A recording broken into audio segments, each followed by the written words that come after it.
Chào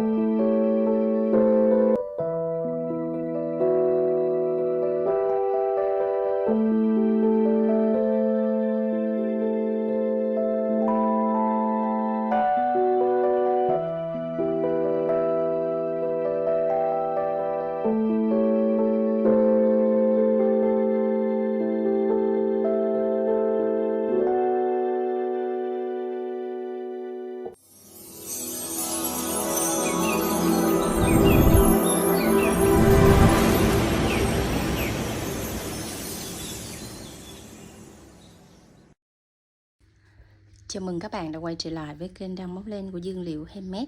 Video này mình sẽ hướng dẫn bạn móc một mẫu lá dương sỉ non. Thì mẫu này mình sẽ mix được rất nhiều vào trong các cái mẫu hoa bó, hoa chậu hoặc là hoa bình để mình làm trang trí hoa điểm. Nhìn nó đơn giản nhưng mà không thiếu được cái lá này. Nếu mà các bạn mix vào thì cái chậu của mình nhìn nó xum xuê và nó có cái độ uốn lượn của cái chậu hoa rất là đẹp. Và để hoàn thiện cái mẫu lá dương sỉ non thì các bạn sẽ chuẩn bị cho mình là len miêu cô tông 125g hoặc 50g đều được ha. Mình chuẩn bị là loại mắt đen mã màu 25 để làm lá xanh non. Chuẩn bị cho mình một cái ít kẽm nẹp lá và kẽm nẹp cành. Và mình hướng dẫn hôm nay đó là kim móc 4/0 tương ứng với kim 2.5mm. Các bạn chuẩn bị loại kim 2.5mm đầu vừa với cái cỡ sợi 20 này là được ha. Rồi thì các bạn sẽ mua nguyên liệu bằng cách là mở vào bài mô tả. Mình có để link mua hàng Shopee, Lazada hay TikTok ở phía dưới bài mô tả để các bạn chọn mua những nguyên liệu này để vào học móc cái mẫu lá dương sỉ non này cùng liễu nha. Rồi chúng ta vào phần bài học với mình nào. Rồi đầu tiên các bạn tạo cho mình một nút thắt trước nè.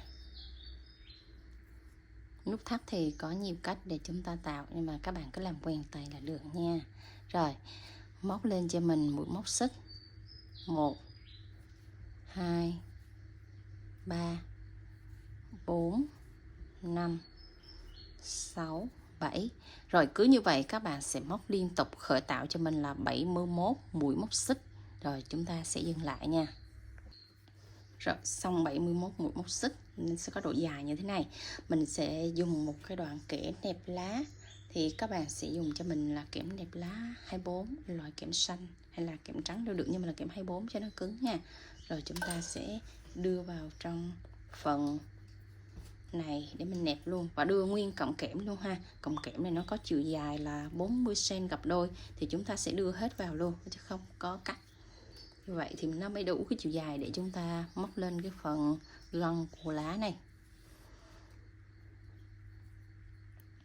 Rồi đầu tiên chúng ta sẽ bỏ chân móc đầu tiên ngay ở góc này, móc vào chân thứ hai đây một mũi đơn. Rồi và cái đoạn kẽm này các bạn muốn không bị tuột á, thì trong lúc móc các bạn bẻ cong nó lên như góc này thì mình móc tiếp theo nó không có bị tuột ra khỏi kẽm nha. Rồi đến chân thứ hai chúng ta cũng móc tiếp là một mũi móc đơn. Chân thứ ba một đơn. Chân thứ tư một đơn. Chân thứ năm một đơn. Rồi xong 5 mũi đơn liên tục ở 5 chân móc. Rồi chúng ta sẽ móc ra đây là 1 xích, 2 xích, 3 xích, 4 mũi móc xích. 4 mũi móc xích ở đây ha. Là xong các bạn sẽ quay lại móc mũi trượt. Mình ký hiệu là SL ha. Ở đây một trượt nè. Chân tiếp theo 2 mũi trượt. Chân tiếp theo nữa 3 mũi trượt.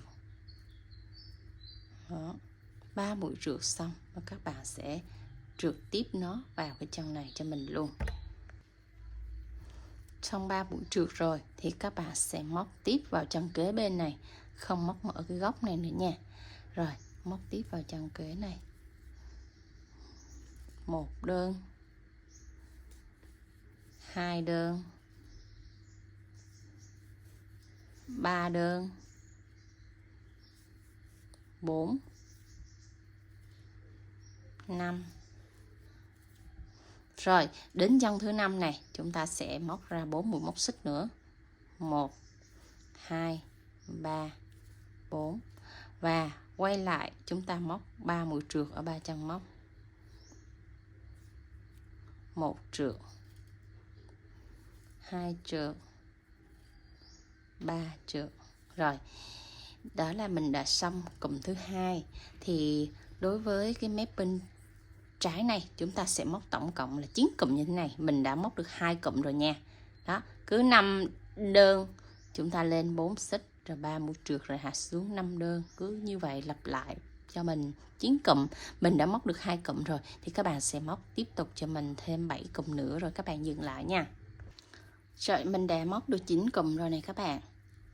Đây, 1, 2, 4, 6, 8, 9, 9 cụm liên tiếp như thế này. Rồi bắt đầu còn lại các cái chân cuối cùng này. Ở đây có 23 chân móc thì các bạn sẽ móc tiếp liên tục là mỗi chân móc một mũi đơn cho mình cho đến chân cuối nha. Đó, cứ móc liên tục như vậy, không có ra mũi móc xích nữa nha. Đến cái đoạn này là đoạn lá non cho nên là nó sẽ có cái độ xoắn lại ở trên đầu. Đó, cho nên chúng ta sẽ móc liên tục bằng một mũi đơn hết cho mình. Và đến chân cuối cùng rồi thì các bạn sẽ dừng lại nhé. Đó, cứ như vậy các bạn móc đến chân gần cuối này cho mình luôn ha. Đây, và mình đã móc đến chân cuối thì còn lại một chân cuối cùng ở đây thì các bạn sẽ móc vào đây 3 mũi đơn chung một chân móc, thì mình ký hiệu là mũi V kép nha. 1 đơn nè, 2 đơn nè, 3 đơn. Đó, xong 3 mũi đơn ở cái góc này rồi thì các bạn sẽ quay lại bên mép trái này thì các bạn sẽ móc đối xứng tương tự giống như bên mép phải này. Thì đây, quay lại đây chúng ta sẽ móc tiếp một mũi đơn và thực hiện liên tục cho mình là 23 mũi đơn liên tục cho đến cái góc mà mình có cái độ nhọn loe ra này ha. Rồi các bạn cứ thực hiện tương tự và tiếp tục như vậy cho đến khi nào mà chúng ta móc ra cái đoạn mũi móc xích thì các bạn sẽ dừng lại. Mình sẽ hướng dẫn tiếp nha các bạn. Đó, nẹp luôn cái sợi len thừa này đi vào trong hàng móc này nè. Rồi móc tiếp theo như vậy nha các bạn. Rồi đã đến cái chân đối xứng bên này các bạn, đối xứng bên này thì chúng ta cũng bắt đầu là lên 4 mũi móc xích nè. 1, 2, 3, 4. Xong 4 mũi móc xích thì chúng ta cũng quay lại, chúng ta trượt 3 mũi liên tục ở 3 chân móc như thế này. Nó sẽ đối xứng với phía bên mép bên kia. Đó. Đối với cái mép bên phải á, thì lúc nãy là mình đi 5 mũi đơn, ở góc này là mình đi 5 mũi đơn trước rồi mình mới ra 4 xích. Còn mép bên này thì chúng ta sẽ ngược lại, thì chúng ta sẽ đi 4 xích lên trước rồi mới ra 5 đơn. Nó ngược lại như vậy cho nên công thức các bạn sẽ để ý nó ngược lại chút xíu, nhưng mà nó sẽ luôn luôn là đối xứng nha. Đó, đối với cái chân nào chúng ta ra cái phần cánh nhọn đây, cái phần cánh nhọn bên góc này thì phải đối xứng với cánh nhọn bên góc này, thì như vậy là các bạn sẽ móc đúng nha. Đó, siết chặt lại là chúng ta sẽ có một cánh nhọn rồi. Thì tiếp tục các bạn móc tiếp cho mình một cụm là cứ 4 mũi xích, 4 mũi xích, 3 mũi trượt và 5 mũi đơn, cứ liên tục như vậy 9 cụm liên tục cho đến chân cuối cùng luôn ha. Đó, các bạn đếm đủ 5 mũi đơn rồi chúng ta mới ra mũi móc xích nhé. Đó, 2, 4, 5, xong rồi mình sẽ ra 4 mũi móc xích nè. Rồi, rất dễ phải không các bạn? Đối với cái lá non này thì rất là dễ móc, có một công thức thôi, chúng ta chỉ móc như vậy cho đến chân cuối cùng thôi là được. Rồi, để ý cái góc này nè, các bạn sẽ đưa xuống đây, móc chặt tay chỗ này xíu lại để nó không có cái độ hở ở các cái góc này nè các bạn ha. Rồi, cứ như vậy các bạn thực hiện tiếp cho mình 8 cụm còn lại nữa nha. Rồi, mình đã móc đến cụm cuối cùng rồi nè các bạn. Ở đây còn các cái chân còn lại là mũi đơn thì các bạn sẽ móc liên tục cho mình là mỗi chân móc một mũi đơn, là tổng là 5 mũi đơn ha.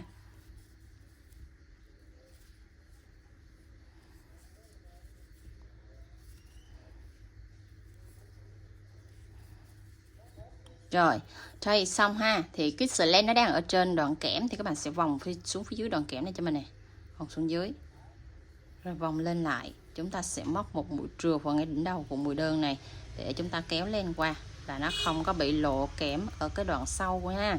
Rồi, xong như thế này ha. Rồi chúng ta sẽ vòng xuống phía dưới, vòng lên một cái nữa, móc một mũi móc xích vào đây, siết chặt. Rồi mình sẽ cắt cái đoạn len có chiều dài có tầm là 10 cm. Rồi rút cái sợi len đó ra. Rồi, chưa nha, rút ra là các bạn phải nắn chỉnh ra nha.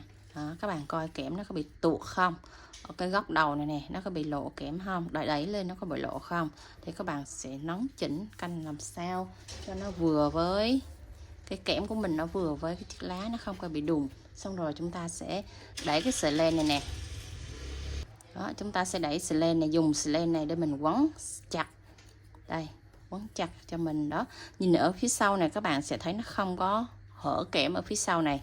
Như vậy thì chúng mình mới móc đúng và đẹp ha. Đó, quấn xong thì các bạn sẽ tách cái đoạn kẽm này ra, cho cái sợi len vào và xoắn lại cho mình. Đó, như vậy là chúng ta đã hoàn thiện xong được chiếc lá rồi. Và xong rồi thì các bạn sẽ cuốn cong cái đầu này, nhưng mà cuốn theo hình tròn ha, chứ không cuốn dẹp.